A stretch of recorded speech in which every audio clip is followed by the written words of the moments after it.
Assalamu alaikum Arewa TikTokers. Wannan da kuke gani shine Aminu Sharif, abokinmu ne kuma dan amananmu ne.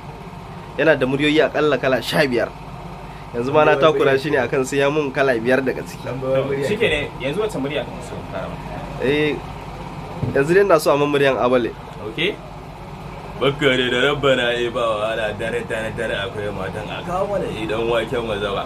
Ina suna fi sa su kawo mana idan waken mazaba. Muna gaisuwa muna tare, suna na Yadda yake wa yanke a Abale. Ya, sai wace? Sai ta Umar M Sharif. Assalamu alaikum. Suna na Umar M Sharif, mawaƙin Hausa na Najeriya. Sai wace? Yanzu sai ta Alijita kuma. Okay. Alijita ne. Dubara na dota suna da haske.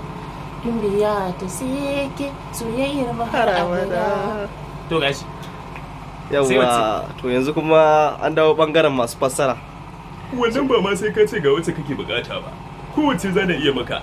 Suna da dai ya kasance baba da tijin. To dai yaron gori na ya ga yarinya ka yana bukata.